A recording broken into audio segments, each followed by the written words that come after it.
మరి అన్ని ఖండాల్లో పెద్ద ఖండం ఏది? ఏ లెటర్ తో 3 ఉన్నాయి కాంటినెంట్స్? ఏమేమి? కదా, ఆఫ్రికా సెకండ్ చెప్తున్నాను కదా. మరి ఆఫ్రికా ఐడియా చూసారా? గ్లోబ్ లో చూసారా? ఇక్కడ చూసారా? ఇక్కడ కనబడుతుందా ఆఫ్రికా?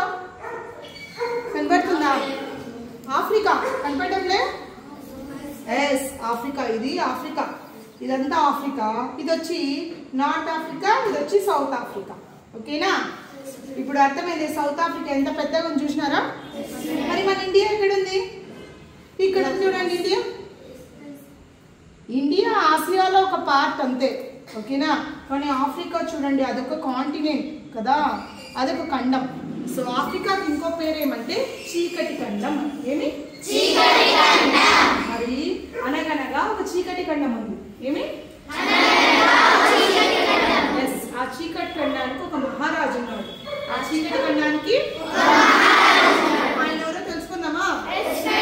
సో ఆయన పేరే నెల్సన్ మండేలా. ఎవరు? చూసారా ఆయన ఎప్పుడైనా? చూడండి, నెల్సన్ మండేలా అని చూసారా? చూసారా? మరి దక్షిణాఫ్రికా నుంచి మన ఇండియాలోకి ఒకరు వచ్చారు నెల్సన్ మండేలా రూపంలో. ఎవరు? రమేష్. చూడండి, రమేష్ నెల్సన్ మండేలా ఒకేలా ఉంటారు. చూడండి, అవునా కదా? అవునా కదా?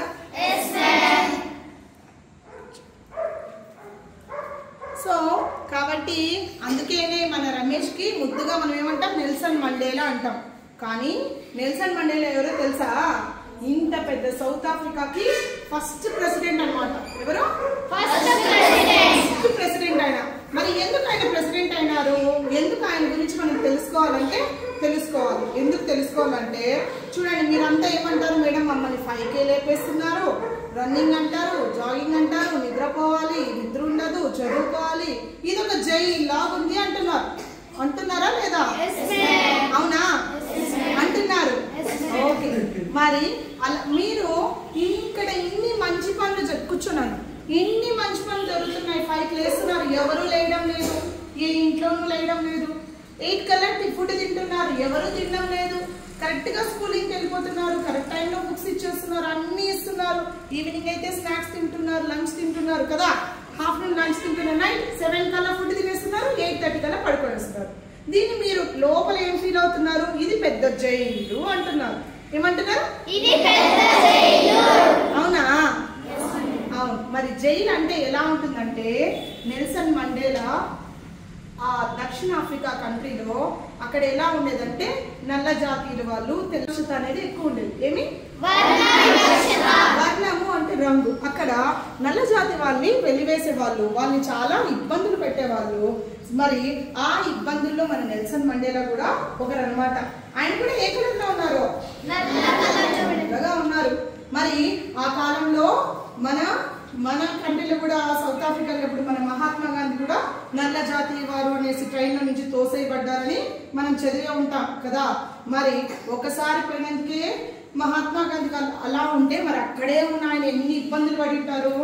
సరే, ఆయనకు అనిపించింది మనమే ఇలా ఫీల్ అవుతున్నామంటే ఇంకా ఎంతమంది ఎలా ఫీల్ అయి ఉంటారు అని ఆయన అనిపించింది. అలా చాలా ఉద్యమాలకి చేశారు, చాలా ఉద్యమాలు చేశారు. 27 ఏళ్ళు జైలు శిక్ష అనుభవించాడు. ఎన్నేళ్ళు?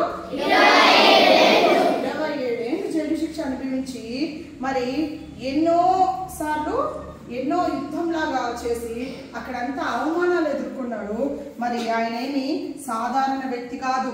ఆయనకి చాలా చదువుకున్నాడు. ఏమి మంచి పొలిటీషియన్, రైటరు, లాయరు, ఇలా ఎన్నో సోషల్ యాక్టివిస్ట్. కానీ మన మహాత్మా గాంధీ అంటే మనం 3 చెప్తాం. ఏమని చెప్తాం? Very good. ఇంకా సత్యమునే మాట్లాడాలి, అహింసను పాటించాలి అంటాం కదా. అంటే పీస్ అంటే శాంతి అంటే మహాత్మా గాంధీ అంటాం కదా. మన జాతి పిత ఎవరు అంటే మహాత్మా గాంధీ అంటాం. అలా సౌత్ ఆఫ్రికాలో జాతి పిత ఎవరు అంటే మన నెల్సన్ మండేలా గారిని చూపిస్తారు. అంత అహింసా మార్గంలో నడిచిన వాడు, చాలా ఓపికైన వాడు. మరి ఆయన గురించి అంత పెద్దది మనం చెప్పుకోనగలగానే ఒక చిన్న విషయం అయితే చెప్తాం. మరొకసారి జైలు శిక్ష అనుభవించినాడు, చాలా కష్టాలు పడినాడు. ఎట్టకేళ్ళకి బయటకు వచ్చిన తర్వాత ఫైట్ చేసి ఆయన సౌత్ ఆఫ్రికా అధ్యక్షుడు. ఏమైనారు? అధ్యక్షుడు, ప్రెసిడెంట్ ఆఫ్ సౌత్ ఆఫ్రికా అయినాడు. ఓకేనా?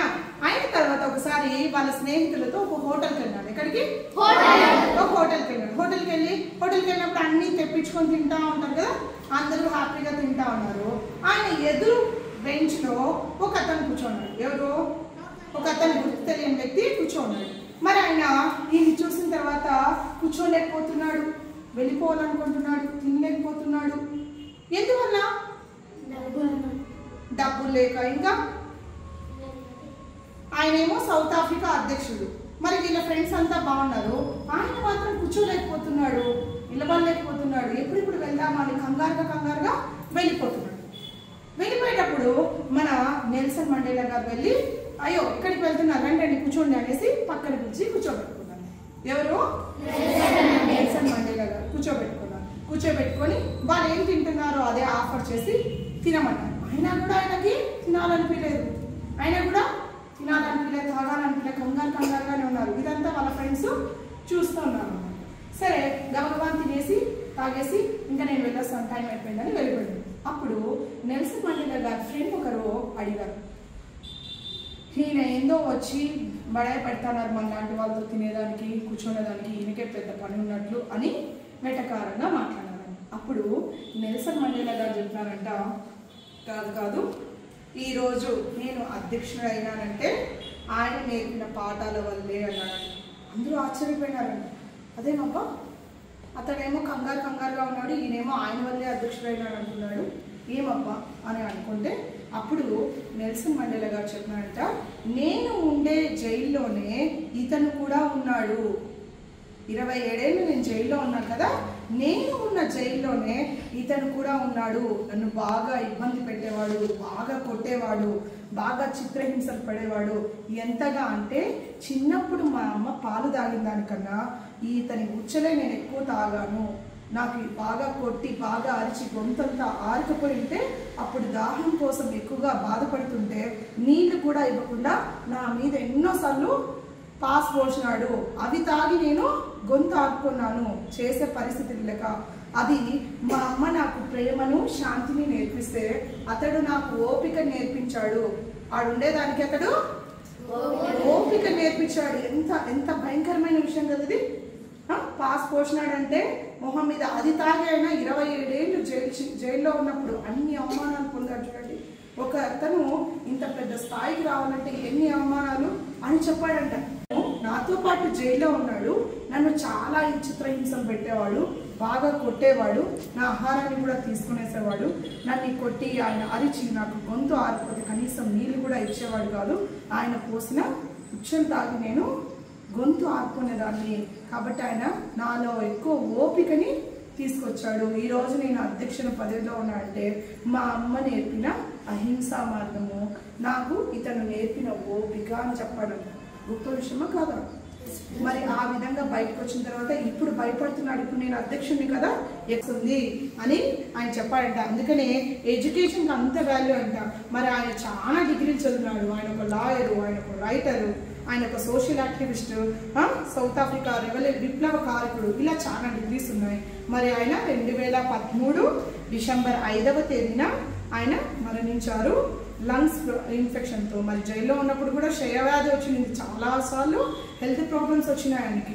ఆయన కూడా తట్టుకొని ప్రజల కోసమే ఆయన లాస్ట్ స్టేజ్లో ఆయన ఊపిరితిత్తులు అంతా ఇన్ఫెక్షన్ అయ్యి కాళ్ళు చేతులు కూడా సరిగ్గా ఆడని టైంలో కూడా ఆయన అన్ని పెట్టుకొని ఆ లాస్ట్ టైం కూడా స్వేచ్ఛ, సమానత్వం, సౌభ్రాతృత్వం ఇలా అన్ని ప్రజల కోసమే పోరాడిన మహనీయుడు అనమాట. అందుకే ఈ రోజుని దక్షిణాఫ్రికా తెలియజేస్తుంది ఏమని, జాతిపిత, దక్షిణాఫ్రికా జాతిపిత నెల్సన్ మండేలా గారు ఆయన జయంతిని దేశమంతా దక్షిణాఫ్రికా జరుపుకోవాలి అనేసి చెప్పుకుంటుంది. మరి మీరు కూడా ఆయన స్ఫూర్తిగా తీసుకుంటారు. అందుకే మన రమేష్కి ఆయన ఎలాగున్నారని మనం ఆధార్ కార్డు కూడా ఆయన జయంతిని తలుచుకొని నెల్సన్ మండేలాకి రమేష్కి ఆ పేరు పెట్టడం, అదేవిధంగా బర్త్డే ఆధార్ కార్డు కూడా తీయడం. ఓకేనా? మరి నెల్సన్ మండేలా గారికి మీరంతా ఒకసారి సెల్యూట్ చేయండి. సెల్యూట్. సెల్యూట్.